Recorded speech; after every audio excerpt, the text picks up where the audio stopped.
নমস্কার সকলকে, Dhananjay Sharma APJ Abdul Kalam sir MFI এবং ব্যাংকিং তাদের চ্যানেলে আপনাদের সকলকে স্বাগত। আজ আমার চ্যানেলে আমি যে টপিকটা আলোচনা করব সেটা হচ্ছে ফিডব্যাক। ফিডব্যাক কেন এত গুরুত্বপূর্ণ, ফিডব্যাক আমরা কাকে বলবো এবং ফিডব্যাক নেওয়া জীবনে কেন প্রয়োজন। আশা করি যদি আমার ভিডিওগুলো আপনাদের ভালো লাগে অবশ্যই লাইক করবেন, কমেন্ট করবেন, শেয়ার করবেন, পারলে চ্যানেলটা ফলো করুন। সাধারণ জীবনে আমরা কিছু না কিছু কাজ করি। আপনি লাইফে যখন চলছেন আপনি কিছু মানুষের সাথেও মিশছেন, সেটা পরিবার বলুন, সমাজ বলুন, আমরা কোথাও না কোথাও ভূমিকা থাকে।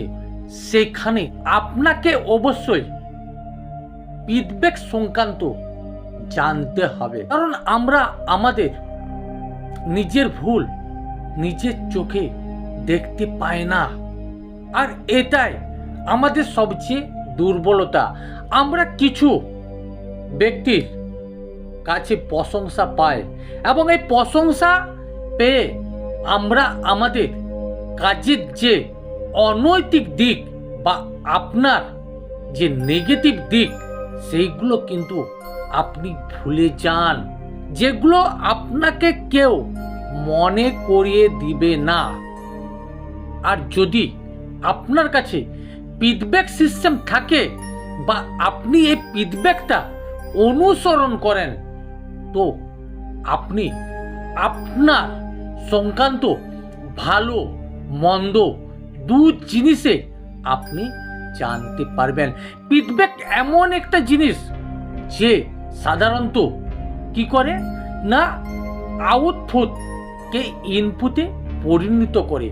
আপনার লাইফের ক্ষেত্রে আপনার যে ভালো দিক এবং খারাপ দিক এগুলো বিশ্লেষণ করে দেয় এবং আপনাকে পুনরায় ভালো পথে চালাতে সাহায্য করে। ফিডব্যাককে অনুসরণ করেন তো আপনার নিজের যে কোনো কাজে নিয়ন্ত্রণ থাকবে, কারণ ফিডব্যাকের মাধ্যমে আপনি আপনার ভালো দিকটা যেমন পেয়ে যান, আপনার খারাপ দিকটা আপনি পেয়ে যান।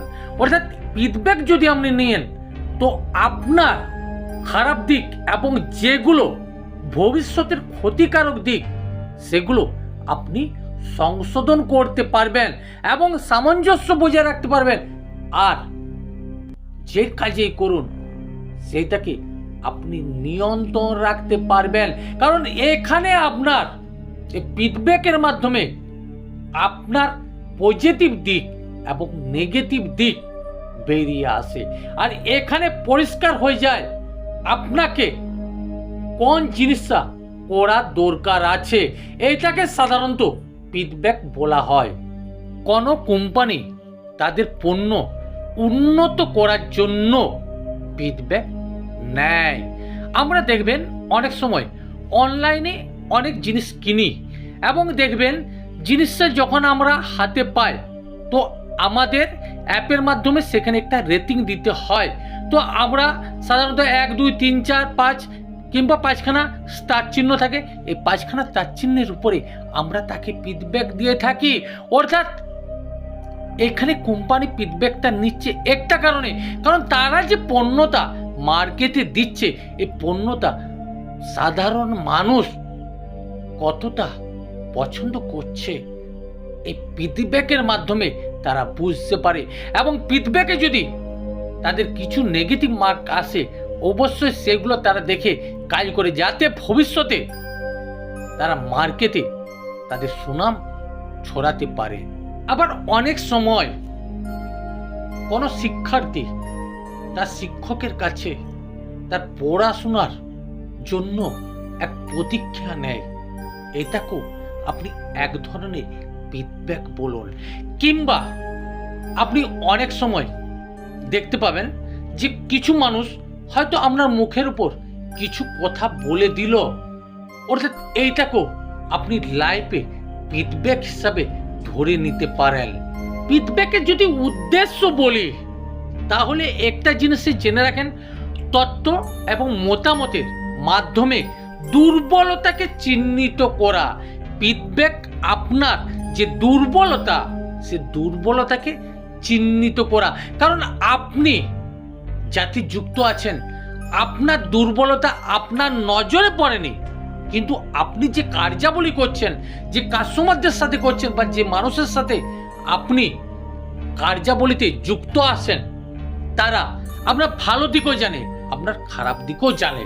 অর্থাৎ তাদের কাছে যে প্রতিক্রিয়া, সে প্রতিক্রিয়াটা আপনি পাবেন কেবলমাত্র এই ফিডব্যাকের মাধ্যমে। অর্থাৎ ফিডব্যাক কখনো খারাপ নয়। ফিডব্যাক যদি আপনি নিতে পারেন, তো আপনি আপনার লাইফে কিছু জিনিস উন্নত করতে পারবেন। কারণ এখানে ফিডব্যাকে আপনার যেমন পজিটিভও আসবে, আপনার নেগেটিভ আসবে। আর এই নেগেটিভ দিকগুলো আপনাকে খুব ভালোভাবে দেখা দরকার, কারণ এইগুলোই আপনার লাইফে পরবর্তী সবচেয়ে বড় বেশি ধাক্কা দেয়। আর আপনি ফিডব্যাক নিয়ে যদি এইগুলোকে নিয়ন্ত্রণ করতে পারেন, তো ভবিষ্যতে আপনার দায়িত্ব অবশ্যই থাকবে।